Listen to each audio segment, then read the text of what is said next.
नमस्कार दोस्तों, स्वागत है आप सभी का हमारे YouTube channel crack the competition में। आज के इस वीडियो लेक्चर में हम CISF कांस्टेबल ट्रेड्समैन के एग्ज़ाम के लिए जीके के कुछ महत्वपूर्ण और एग्ज़ाम ओरिएंटेड क्वेश्चंस आपके साथ डिस्कस करेंगे, जो कि हमारे आने वाले एग्ज़ाम के पॉइंट ऑफ व्यू से काफ़ी महत्वपूर्ण हैं। सभी क्वेश्चंस आपको बाइलिंगुअल हिंदी और इंग्लिश दोनों लैंग्वेज में अपीयर होंगे और इनकी PDF के लिए आप हमारे टेलीग्राम ग्रुप या फिर व्हाट्सएप ग्रुप को ज्वाइन कर सकते हैं, जिनका लिंक डिस्क्रिप्शन बॉक्स में दिया हुआ है। सभी क्वेश्चन CISF कांस्टेबल ट्रेड्समैन के प्रैक्टिस सेट से लिए गए हैं, इसीलिए वीडियो को अंत तक देखिए। शुरू करते हैं आज का पहला प्रश्न। दोस्तों, आज का पहला प्रश्न है, भारतीय राष्ट्रीय कांग्रेस के किस अधिवेशन में पूर्ण स्वराज्य का लक्ष्य अपनाया गया था? इन विच सेशन कांग्रेस डिमांडेड पूर्ण स्वराज्य? तो दोस्तों, भारतीय राष्ट्रीय कांग्रेस के लाहौर अधिवेशन में पूर्ण स्वराज्य की डिमांड की गई थी। भारतीय राष्ट्रीय कांग्रेस का लाहौर अधिवेशन हुआ था 26 दिसंबर 1929 में। ठीक है दोस्तों, ये काफ़ी इंपॉर्टेंट क्वेश्चन है। इसका आंसर है option number D, Lahore session. अगला प्रश्न है, निम्नलिखित में से किस भाषा को भारतीय संविधान की 8वीं अनुसूची में शामिल नहीं किया गया है? दोस्तों, जो भाषाएं भारतीय संविधान की 8वीं अनुसूची में होती हैं उन्हें शेड्यूल्ड लैंग्वेज कहा जाता है और टोटल 22 भाषाएं जो हैं वो 8th शेड्यूल में इंक्लूड हैं। तो इनमें से कौन सी जो भाषा है वो शेड्यूल्ड नहीं है? तो दोस्तों, मीजो जो है वो 8th शेड्यूल में नहीं है, तो इसीलिए एक शेड्यूल्ड लैंग्वेज नहीं है। दोस्तों, इंग्लिश भी 8th शेड्यूल में इंक्लूड नहीं है। ठीक है, इसको ध्यान रखेंगे। और इसमें टोटल कितनी भाषाएं हैं? 22 भाषाएं शामिल हैं। अगला प्रश्न है, निम्नलिखित में से किस प्राकृतिक प्रदेश को विश्व का चिड़ियाघर कहा जाता है? Which of the following natural regions is known as zoo of the world? दोस्तों, जो सवाना प्रदेश होते हैं, ठीक है ना, सवाना प्रदेशों को जू ऑफ द वर्ल्ड कहा जाता है। ये उष्ण कटिबंधीय घास के मैदान होते हैं जहाँ पर छोटे छोटे वृक्ष बहुत ज़्यादा मात्रा में फैले रहते हैं।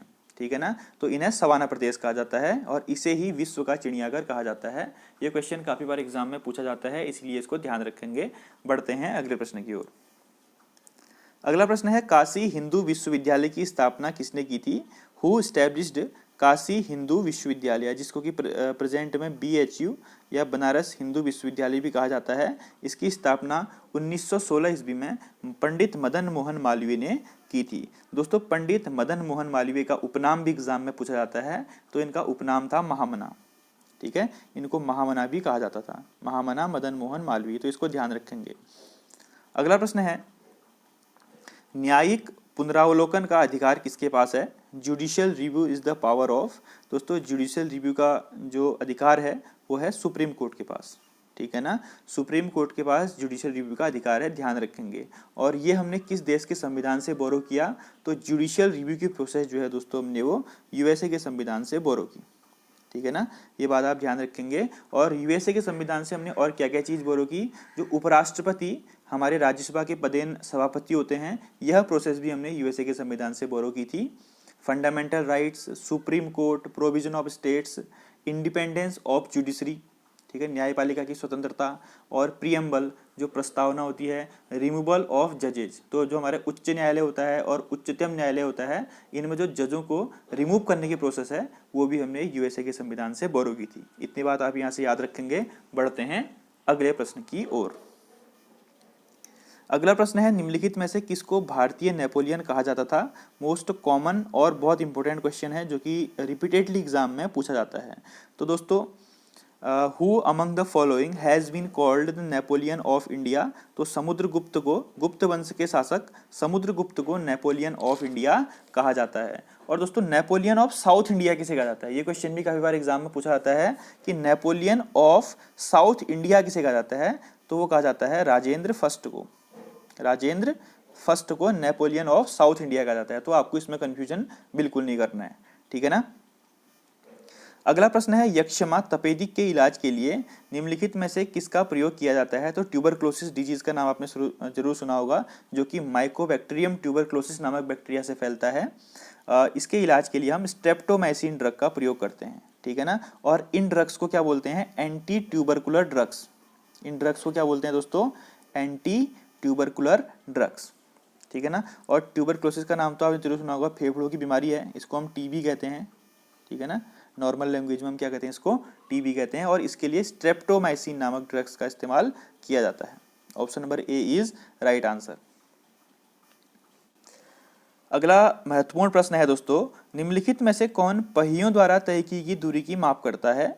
विच device is used to measure the distance covered by vehicle या फिर व्हील्स। तो व्हीकल में जो व्हील्स लगे रहते हैं, तो व्हील से जितनी डिस्टेंस तय करते हैं उसको मेजर करता है ऑडोमीटर। इसीलिए गाड़ी में क्या लगे रहता है, जो मीटर होता है उसे क्या कहते हैं, ऑडोमीटर कहते हैं। वो क्या करता है कि व्हील्स को द्वारा डिस्टेंस जितनी तय की जाती है उसकी मेजरमेंट करता है। तो ऑप्शन नंबर 20 का राइट आंसर हो जाएगा दोस्तों।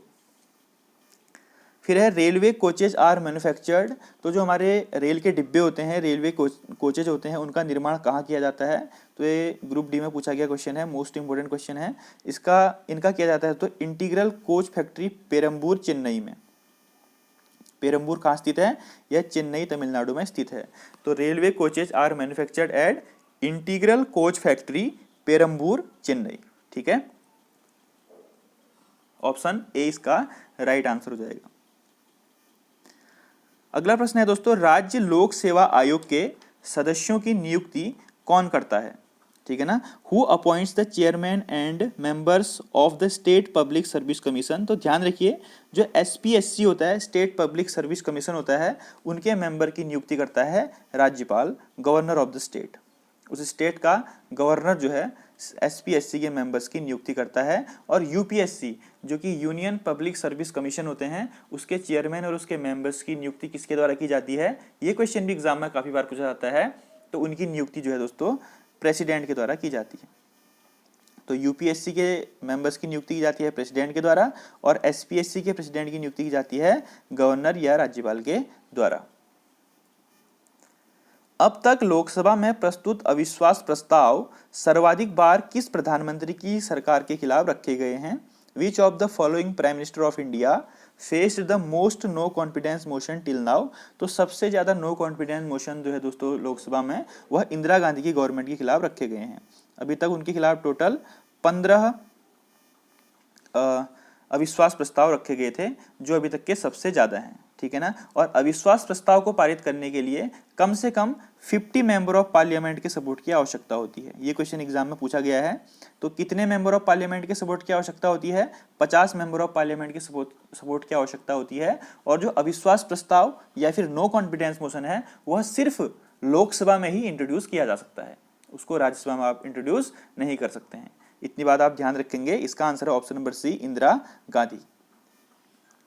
अगला है, ग्रैमी पुरस्कार किस क्षेत्र में उल्लेखनीय योगदान हेतु दिया जाता है? तो Grammy award related to which field? तो दोस्तों संगीत के क्षेत्र में या म्यूजिक के क्षेत्र में उत्कृष्ट प्रदर्शन के लिए प्रदान किया जाने वाला एक अंतर्राष्ट्रीय अवार्ड है ग्रैमी अवार्ड। ठीक, इसको ध्यान रखेंगे। ऑप्शन नंबर ए इसका राइट आंसर है, संगीत के क्षेत्र में।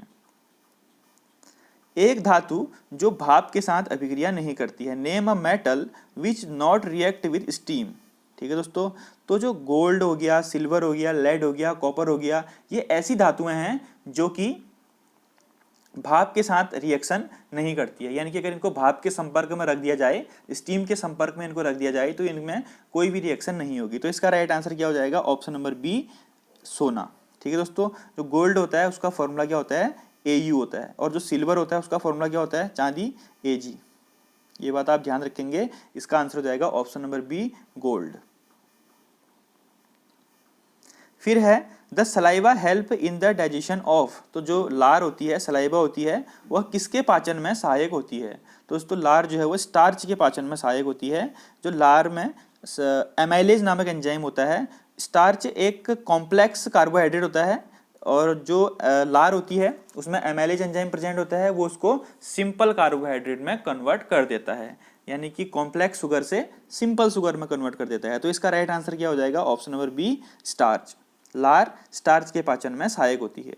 ठीक है दोस्तों, अगला प्रश्न है, the classical dance of Andhra Pradesh. तो आंध्र प्रदेश का शास्त्रीय नृत्य या फिर क्लासिकल डांस कौन सा है? तो कुचिपुड़ी जो है दोस्तों, वह आंध्र प्रदेश का क्लासिकल डांस है।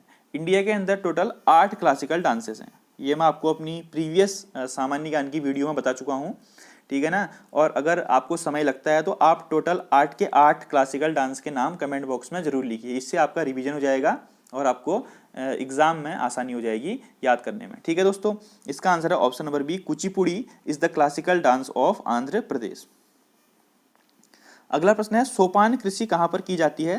दोस्तों सोपान कृषि का अर्थ होता है सीढ़ीदार खेती, सीढ़ीदार, जिसको कि हम स्टेयर फार्मिंग बोलते हैं। तो पहाड़ों की ढलान पर, जहाँ पर स्लोप में पहाड़ियाँ होती हैं, स्लोप ऑफ द माउंटेन्स, जैसे कि उत्तराखंड और हिमाचल प्रदेश में के जो विलेजेज हैं, जो पहाड़ी इलाके हैं, वहाँ पर सीढ़ीदार कृषि की जाती है। तो इसका आंसर हो जाएगा पहाड़ों की ढलान पर या फिर स्लोप ऑफ द माउंटेन में स्टेयर फार्मिंग की जाती है। तो इस प्रकार दोस्तों स्टेयर फार्मिंग होती है, यहाँ पर ऐसे खेत होते हैं सीढ़ी नुमा खेत, ठीक है ना, और इसे स्टेयर फार्मिंग कहते हैं। उत्तराखंड और हिमाचल प्रदेश के पहाड़ी इलाकों में इस प्रकार की खेती की जाती है। अगला प्रश्न है on which river is the Pong dam constructed. तो पोंग बांध किस नदी पर बना हुआ है, ये बार बार पूछा जाने वाला क्वेश्चन है। तो दोस्तों पोंग बांध जो है वो ब्यास नदी पर बना हुआ है, ठीक है ना। कौन सी रिवर पर बना हुआ है, ब्यास रिवर पर बना हुआ है। और कहाँ पर प्रेजेंट है, Himachal Pradesh, Indian state of Himachal Pradesh में प्रेजेंट है पोंग बांध, जो कि ब्यास रिवर के ऊपर बना हुआ एक डैम है। दोस्तों ये थे हमारे आज के प्रश्न। Thanks for watching. अगर आपको क्वेश्चन अच्छे लग रहे हैं और वीडियो अच्छी लगती है तो प्लीज़ इसको अधिक से अधिक शेयर कर दीजिए, ताकि थोड़ा हमको भी फ़ायदा मिले, और वीडियोस को लाइक कर दीजिए। Thank you, have a nice day.